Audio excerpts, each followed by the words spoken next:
Start with diaphragm today. Diaphragm, musculotendinous structure in our body which demarcates the two cavities, that is the abdominal cavity and the thoracic cavity. Forms a barrier sort of, or demarcating structure. So let's go with the introduction.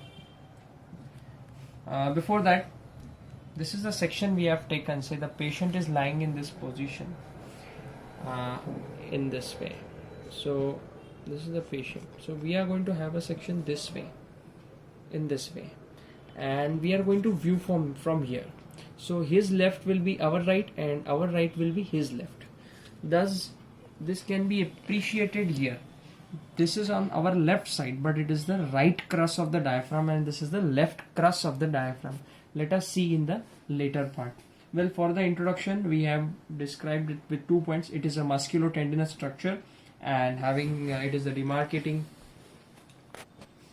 structure, muscle in our body, the two cavities, and then going with its insertion and origin. So it is originating from. So let us now begin with the insertion and origin. It is getting originated from all around and inserted at the center part to form the central tendon. Well, if this is the vertebrae with its transverse processes, and this is the spinous process, okay, just understand. So this part, the first part of the transverse process, it gives origin to the psoas major muscle, and the latter part gives origin to quadratus lumborum muscle. So ligament over this quadratus lumborum, it forms the lateral arcuate ligament on either sides. And this medial part, the medial arcuate ligament, this is the medial IAL arcuate ligament. It is something which forms over the psoas major. Ligament over the psoas major origin forms the medial arcuate ligament. And then at the part between the two crusts, it is the median, median arcuate ligament. These give originating site to diaphragm. This is on the posterior aspect. On the lateral aspects, the costal cartilages and the costal cartilages majorly give origin to the diaphragm.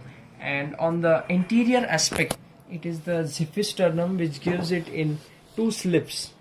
It is the xiphisternum which gives it the origin as two slips. Then we have three major. Then let us see about the other features. Majorly, since it is originating, all the fibers are directed towards the center. Okay, towards the center. So there are the three major openings we are concerned about. This is the aortic opening at T12 level, and then near it above it at the T10 level we have the esophageal opening, and here at T8 level we have the IVC opening, that is the inferior vena cava opening. Along with these there are the minor openings we see. So let us go with them one by one. Well, this is the right crus musculature. This is the right crus on our left side, and this is the left crus. Crus is nothing but the musculature. And this right crus, I will demarcate it, I will show it with green. This right crus encircles the opening. Fibers of this right crus encircle the opening of the esophagus. Okay, this.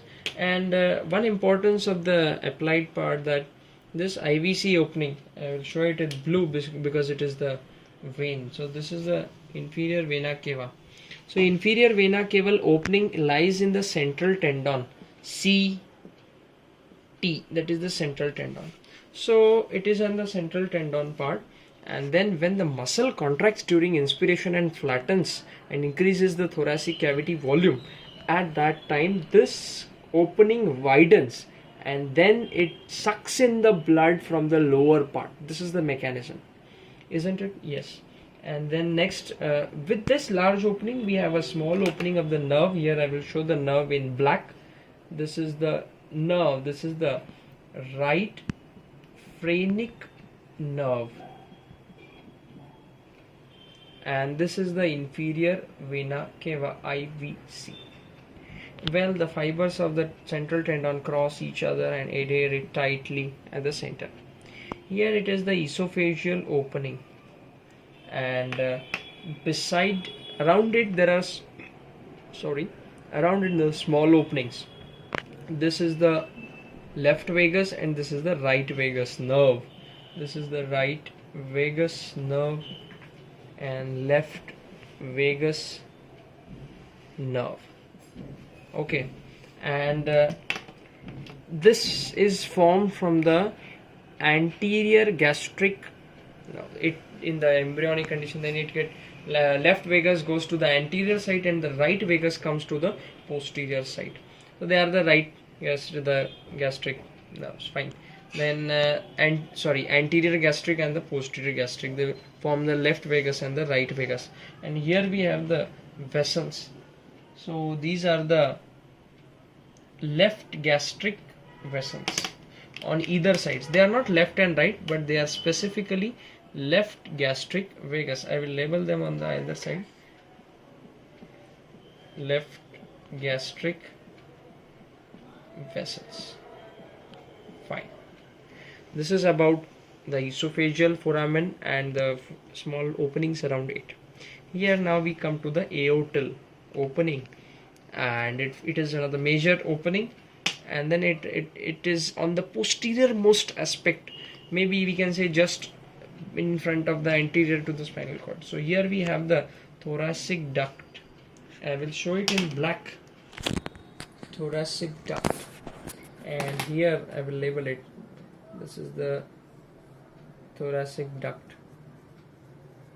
Thoracic duct along this level, and here we have the two major veins. This is the azygous vein, and here we have the hemiazygous vein. So I will label it here, hemiazygous vein, and this is the azygous vein. Azygous vein. Well, the medial arcuate. So this is about the foramen. Now let's come to the ligaments. The medial arcuate ligament is pierced by the medial, not the median. The medial arcuate ligament is pierced on either sides by sympathetic cords. I repeat, they are the sympathetic cords on either side. And the lateral arcuate ligament on either sides, it is being pierced by the subcostal vessels and nerves. They are the subcostal vessels and nerve. Nerve is shown in black here, and the vessels in the respective order itself. From lateral to median, we have the medial, we have the vein, artery, and the nerve. This is about the posterior aspect. Now let us go to anterior aspect. Here there are two small foramina. Okay, and they are the foramen of the superior epigastric vessels on either sides. Superior epigastric vessels on either side. Superior epigastric vessels. Okay, and here on the posterior aspect again we have two major nerves. I'm sorry, I should show them a bit on the up this way. These are the greater and lesser splanchnic nerves respectively. I will label them here. The upper one or the anterior one is the greater and the posterior one is the lesser. They are the splanchnic vessels. We often commit mistakes. It is splanchnic, splanchnic or splanchnic, any way we pronounce. These are the greater and lesser splanchnic nerves. Well, the applied part can be seen in the other video, but this is the anatomy and the major and the minor openings of this diaphragm. But still, one more point which we cannot show in the diagram is the musculophrenic vessels. Musculophrenic vessels pierce this diaphragm at the 9th intercostal level, intercostal cartilage level. Musculophrenic vessels, they pierce, and this in the beginning we saw that origin is from the xiphisternum is given by the means of two slips. So the foramen or the gap between those two slips, it is known as Larry's space. Larry's space or foramen of Morgagni. Foramen of Morgagni. So this is all about, and then we can say the structures lying inferior to it, superior to it, but the diagrammatic part we can represent the major part is just explained here. And applied anatomy, one of the feature is the mechanism of the blood passing through the IVC. It is it.